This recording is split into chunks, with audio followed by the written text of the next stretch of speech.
Ship of Fools is a 1965 drama that's directed by Stanley Kramer, and it takes place aboard an ocean liner that's bound to Germany from Mexico in 1933. The film stars a prominent ensemble cast, including Vivian Leigh, which is her final film, Simone Signoret, Jose Ferrer, and Lee Marvin.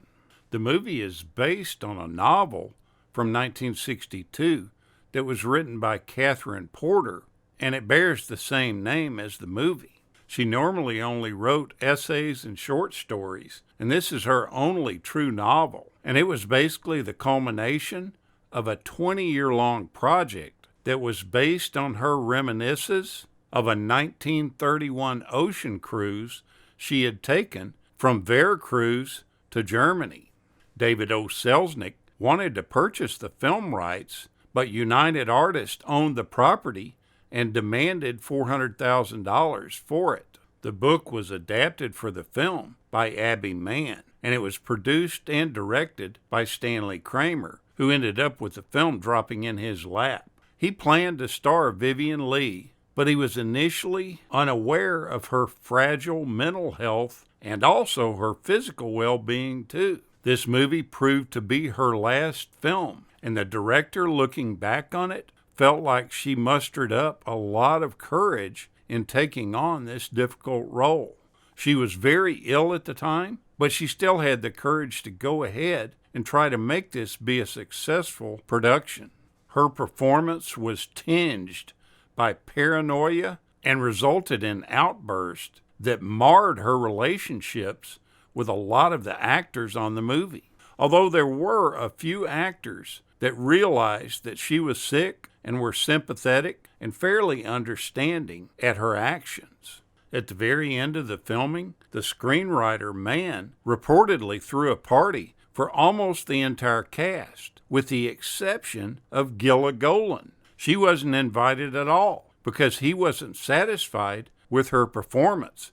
As a matter of fact, he was extremely unhappy with it. The storyline of the film is that this eclectic group of passengers board a cruise ship that's bound for pre-war Germany.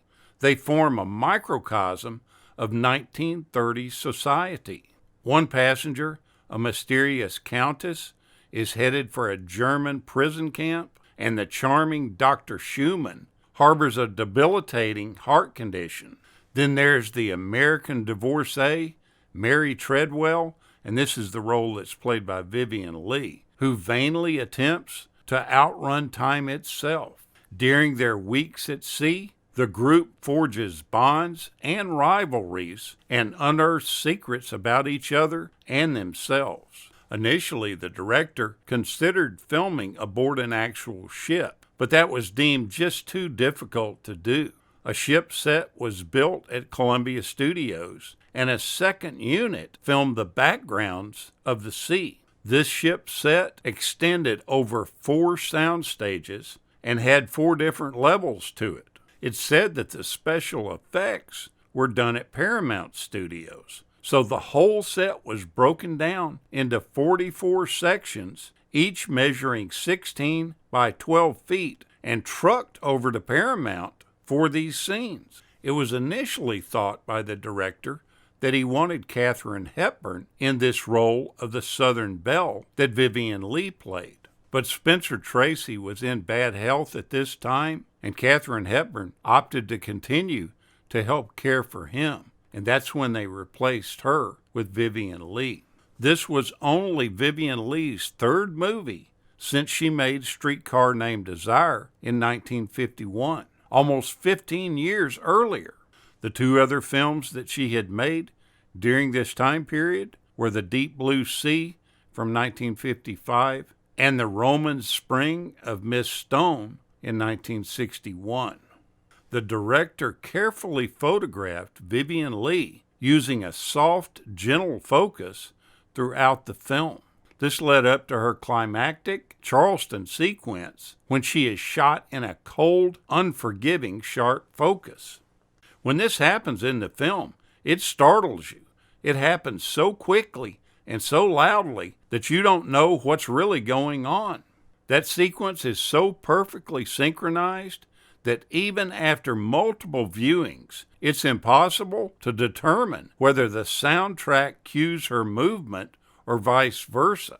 Ernest Gold's post-production scoring imaginatively matches Leigh's fleeting sanity by contrasting the brash, abandoned ragtime melody with a lone, melancholy note for strings, which alternate at unexpected intervals.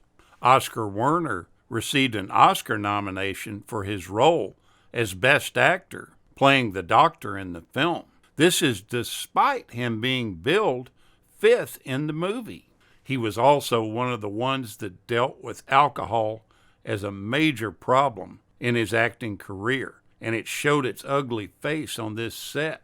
Vivian Leigh also struggled with it, and also Lee Marvin, who was notorious for his drunken stunts while filming movies. Werner was not liked very well on the set, and it's thought that his alcohol consumption was part of the problem. When Lee Marvin was initially approached to play this role of Bill Tenney, he turned it down, based on his sense that the source novel was too highbrow for his acting style. But the director argued that after many years of toiling as a heavy in supporting roles, Marvin's career was on the descent and that he needed to begin diversifying himself if he was going to become a bankable star.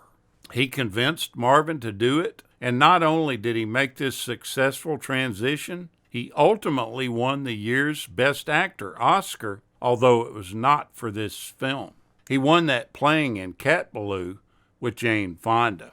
Vivian Leigh spent most of her career performing in her natural British accent on the London and New York stages and in British films. Nearly all of her work in American films depicted her as a vulnerable, often brutalized Southern woman, as in Gone with the Wind from 1939, in Streetcar Named Desire with Marlon Brando in 1951, and with Lee Marvin in this film.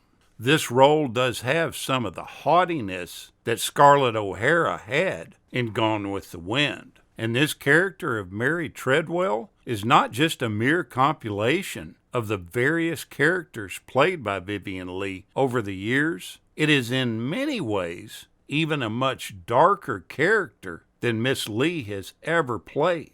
Throughout most of this movie, Miss Treadwell is drunk and mourning her fading beauty. In many respects, this role is a bundle of contradictions. While still clinging to her fading youth, she sits down in her cabin and looks in the mirror, putting on heavy makeup in a mockery of her former youth.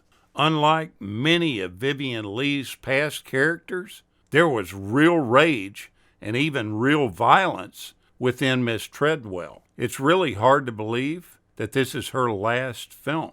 Although the character of Miss Treadwell is lamenting her passing youth and the beauty that came with it, Vivian Leigh's beauty in the film is still very much intact. And what's more than that, she gives one of the most powerful performances of her career. She proved that even in a supporting role, she could deliver great work. She struggled a lot during this film with bouts of depression, and her alcoholism was raising its ugly head during the production. She was known to be really abrasive with some of the fellow actors, and those that didn't understand her troubles didn't like her. She even had a rocky start in the initial relationship with Lee Marvin. I find it really odd that her big complaint about him initially was that she couldn't stand his breath. It smelled of stale alcohol, which is pretty amazing because she was probably drinking just about as much as Lee did.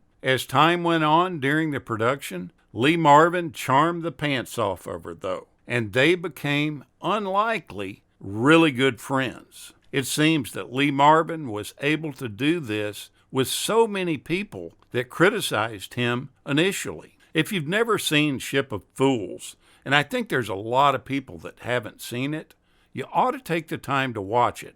It really is a good show with tons of very talented performers. You'll enjoy its viewing.